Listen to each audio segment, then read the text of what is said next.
அகில இந்திய அண்ணா திராவிட முன்னேற்ற கழகத்தின் மூத்த தலைவரும் ஃபவுண்டிங் மெம்பருமான திரு பொன்னையன் அவர்கள் கேள்வி அனுப்பியிருக்காங்க. அவர் ஃபார்மர் ஆர்கனைசிங் செக்ரட்டரியாகவும் பப்ளிக் ரிலேஷன் இன்சார்ஜாகவும் அனைத்துலக எம்ஜிஆர் மன்றத்தோட செயலாளராகவும் இருந்திருக்காரு. அது மட்டும் அல்லாமல் முன்னாள் அமைச்சருமாக இருந்தவர். திரு பொன்னையன் அவர்களை வணங்குகின்றேன். உங்களுடைய கேள்வி அருமையான கேள்வி. How can hunger be eradicated and how can people be enabled to earn money through positive means? உங்களுடைய இந்த கேள்வி மிகவும் ஆழமான சமூக பொறுப்புடைய ஒரு அரசியல்வாதிகிட்ட இருந்து வர கேள்விங்கய்யா. முதல்ல உங்களை மரியாதையோடு வணங்குகின்றேன். அது மட்டும் இல்லாம உங்களை பலமுறை நேரில் சந்தித்ததையும் நினைவு கூறுகின்றேன் இனிமையோடு. இந்த கேள்வி how can hunger be eradicated? ஒரு மனிதன் வேலை செய்தால்தான் அவனுடைய பசியை தீர்த்துக் கொள்ள முடியும் என்கிற சூழ்நிலையில் வைத்திருந்தால்தான் அவன் வேலை செய்வான், இல்லையேல் சோம்பேறியாக மாறிவிடுவான் என்று அரசியலிலே முடிவெடுப்பவர்கள் வைத்திருக்கின்ற கருத்தை நாம் விட வேண்டும். உண்மையில பாத்தீங்கன்னா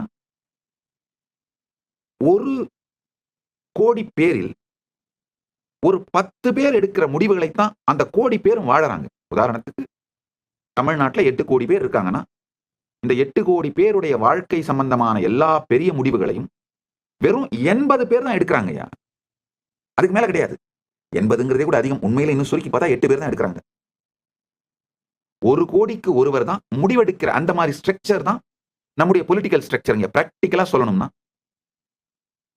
முடிவெடுப்பவர்கள் இந்தியா முழுவதும் 140 கோடி பேர்னா மொத்தமா 140 பேர் தான் டெசிஷன் மேக்கர்ஸ். மீதி எல்லாமே அதை எக்ஸிக்யூட் பண்றவங்க தான். இந்த டெசிஷன் மேக்கர்ஸ் மத்தியில ஒரு தவறான புரிதல் இருக்கு.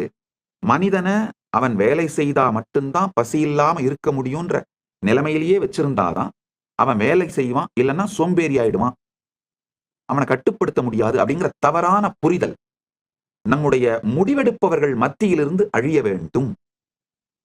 ஒரு மனிதன் தன்னுடைய வாழ்க்கையின் மற்ற வளங்களுக்காக வேலை செய்ய வேண்டுமே தவிர, வேலை செய்தால் மற்ற வளங்கள் வரும், இல்லைன்னா மற்ற வளங்கள் இருக்காது அப்படிங்கிறதுக்காக வேலை செய்யணுமே தவிர அடிப்படை உணவுக்காக வேலை செய்யக்கூடாது. இந்த முடிவெடுக்கின்ற அரசியல்வாதிகள் மத்தியில் வந்துவிட்டாலே ஹங்கர் மறைஞ்சிருங்க. உண்மையில இப்போ ஹங்கர், பசி என்பது முடிவெடுப்பவர்கள் முடிவெடுத்து அதனால் பசியை வைத்திருக்கின்றார்களே தவிர பசி ஒரு பொருளாதார ரீதியான கட்டாயம் இல்லை.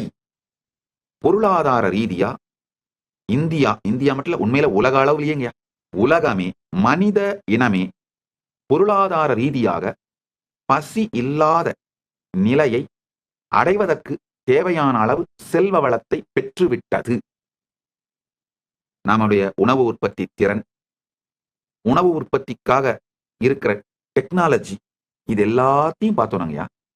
பசியே ஒரு செயற்கையாக உருவாக்கப்படுகின்ற ஏழ்மை திட்டம்.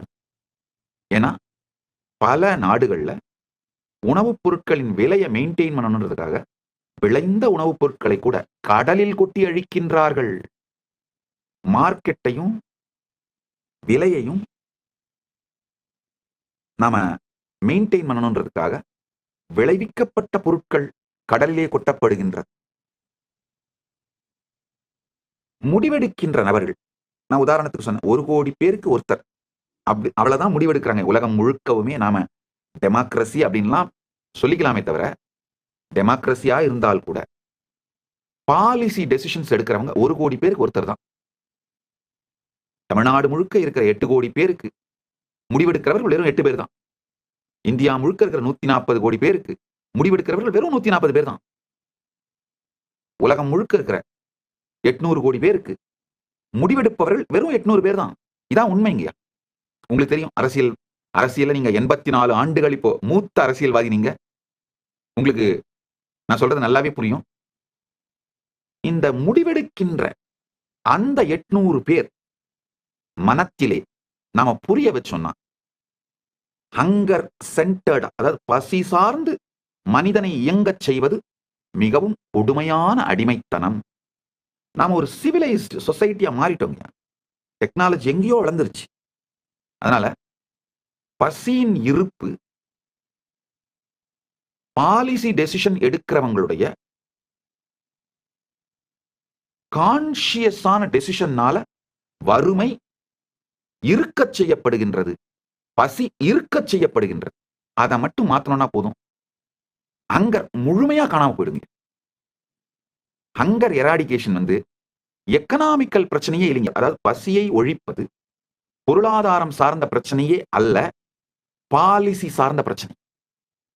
எஸ்பெஷலி இப்ப ஏஐ வந்த பிறகு டெக்னாலஜி, அதாவது நாலேஜ், எக்ஸ்பர்டைஸ் எல்லாம் டெமோக்ரட்டைஸ் ஆன பிறகு hunger eradication is just a policy decision. அது ஒண்ணு. உங்களுடைய இரண்டாவது கேள்வி, மக்களை எப்படி பாசிட்டிவ் மீன்ஸ் மூலமா செல்வம் சேர்ப்பதற்கு, பணம் சம்பாதிக்கிறதுக்கு எம்பவர் பண்றது, எனேபிள் பண்றதுன்னு கேக்குறீங்க. உண்மையில இந்த ஏஐ வந்த பிறகு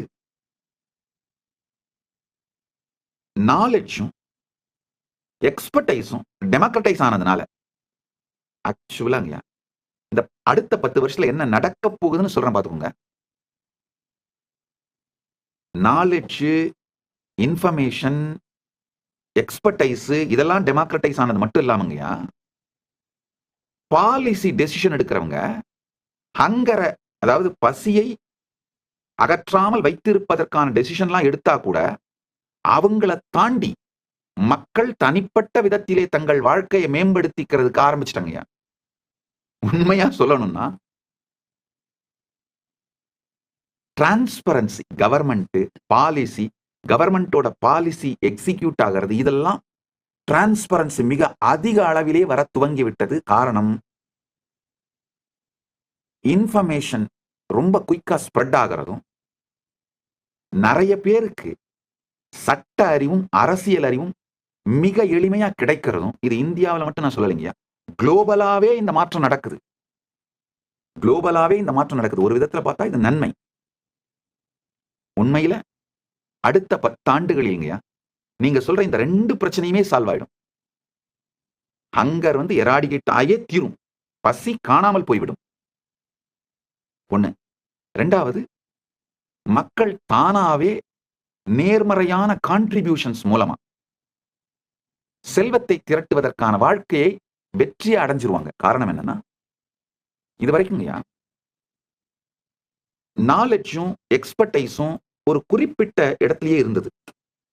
இதுல ஒரு முக்கியமான விஷயம், இந்த நாலேஜும் எக்ஸ்பர்டைஸும்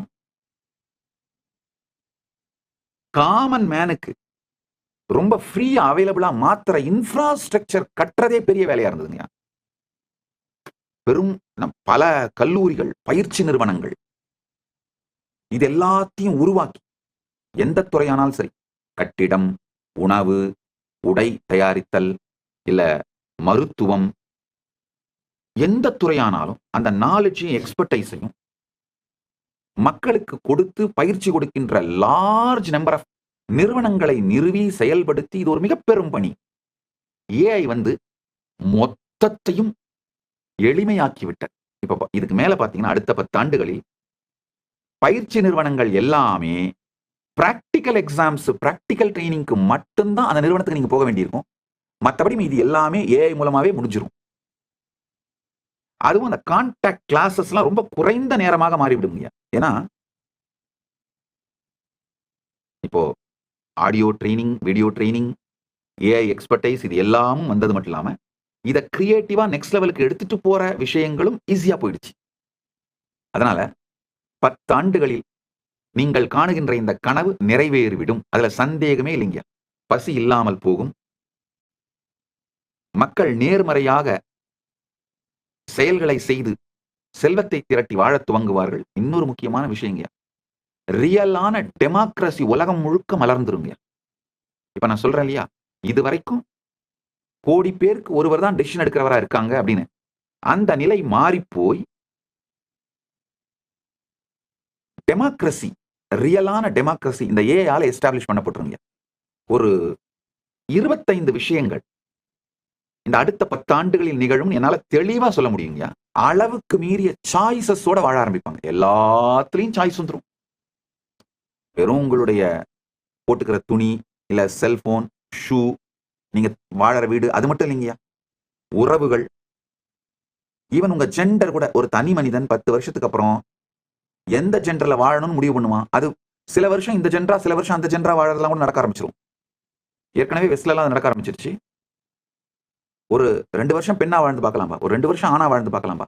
ஒரு 2 வருஷம் திரும்பவும் போர் அடிச்சா திரும்பவும் பெண்ணா வாழ்ந்து பார்க்கலாம்பா. அப்படின்ற எல்லாத்துலயுமே மனிதர்களுக்கு மல்டிபிள் சாய்ஸஸ் வந்துரும். வேலை செய்கின்ற விதத்துல கூட ஒரே வீட்ல தங்கி இருந்து ஒரு ஆபீஸ்க்கு போய் வேலை செய்யறது இதெல்லாம் காணாம போயிடும். எல்லாருமே ஒரு இண்டிபெண்டன்ட் ஸ்டார்ட் அப்பா இருப்பாங்க. அந்த இண்டிபெண்டன்ட் ஸ்டார்ட் அப்பா இருக்கிறவங்க எல்லாரும் ஒருத்தருக்கு ஒருத்தர் சர்வீசஸ் ப்ரொவைட் பண்ணிப்பாங்க. அது இண்டிபெண்டன்ட்லி டிபெண்டன்ட் அப்படிங்கிற ஒரு ஃப்ரீலான்சர்ஸ் எல்லாம் ஒருத்தருக்கு ஒருத்தர் சப்போர்ட் பண்ணிக்கிற ஒரு சிஸ்டமா தான் சொசைட்டி இருக்குமே தவிர, hierarchy, CEO, executive manager, manager, அவங்களுக்கு கீழே டீம் லீட், டீம் அப்படின்ற ஸ்ட்ரக்சர்லாம் இருக்கவே இருக்காது. ஏன்னா 10 ஆண்டுகளிலே எல்லா நாலேஜும், எல்லா எக்ஸ்பர்டைஸும் எல்லாருடைய கையிலையும் இருக்கும். இதுக்கு மேல ஒரே ஒரு எஜுகேஷன் தான் நடக்க போகுதுங்க. Prompt engineering. ஏஐக்கு சரியான ப்ராம்ப்ட கொடுத்து நமக்கு தேவையானவைகளை சரியா பெஸ்டா ஏஐல இருந்து வாங்கிக்கிறது எப்படி அப்படிங்கிற ப்ராம்ப்ட் என்ஜினியரிங் மட்டும்தான் எஜுகேஷனா இருக்க போகுதுங்க. இதான் நடக்க போகுது இந்த அடுத்த 10 ஆண்டுகள்ல. நீங்க வருத்தத்தோடு, ரொம்ப சமூக அக்கறையோடு நீங்க கேட்கிற பசி பிரச்சனை காணாம போயிடும். மக்களை ஒர்க் பண்ண வச்சு பணம் சம்பாதிக்க வைக்கிற இந்த பிரச்சனையும் காணாம போயிடும். மக்கள் எதை ரசிக்கிறார்களோ, எதை ரொம்ப என்ஜாய் பண்றாங்களோ அதை செஞ்சுக்கிட்டே அது மூலமாவே பணத்தை சம்பாதிக்கின்ற வாழ்க்கை முறை வந்துருங்க. இந்த தனியா வேலைக்கு போறதுங்கிற அந்த கான்செப்டே அழிஞ்சிருங்க. எல்லாருமே பாத்தீங்கன்னா தங்களுக்கு பிடிச்ச, தங்களுக்கு விருப்பமான அதையெல்லாம் செஞ்சுக்கிட்டே அது மூலமாவே பணத்தை சம்பாதித்து சேர்த்துக் கொள்ளுகிற வாழ்க்கை முறை வந்துவிடும். அடுத்தது என்டர்டெயின்மெண்ட், பிசினஸ், வெக்கேஷன், இது எல்லாமே ஒன்னாயிடுங்க. இதெல்லாம் தனித்தனியா இருக்காது. இப்ப பாரு, ஒரு வருஷம் முழுக்க உழைச்சினா கடைசியில ஒரு வருஷத்துக்கு 15 நாள் லீவு கிடைக்கும். நீ அந்த லீவ்ல போய் வெக்கேஷன் போய் சுத்தி பார்த்துட்டு வரலாம். இதெல்லாம் இருக்காது. மனிதர்கள் யாரு வேணா, எப்ப வேணா, எங்க வேணா டிராவல் பண்ணிக்கிட்டே அவங்க வேலையை பார்ப்பாங்க. வெக்கேஷனை என்ஜாய் பண்ணிக்கிட்டே வேலையை பார்ப்பாங்க. வாழ்க்கைக்கு தேவையான செல்வத்தையும் பெருக்குவாங்க. வாழ்க்கைக்கு தேவையான விதத்திலே அவங்க விரும்புறபடி வாழ்க்கை அனுபவிக்கவும் செய்வாங்க. இப்படித்தான் மனித சமூகம் மாறப்போகின்றது, மாறிக்கொண்டிருக்கின்றது. 10 ஆண்டுகளில் இப்படித்தான் இருக்கும். உங்கள் எல்லா பிரச்சனைகளுக்கும் தீர்வுகளை பெற பகவான் நித்யானந்தரை கேளுங்கள். Ask Nithyananda AI.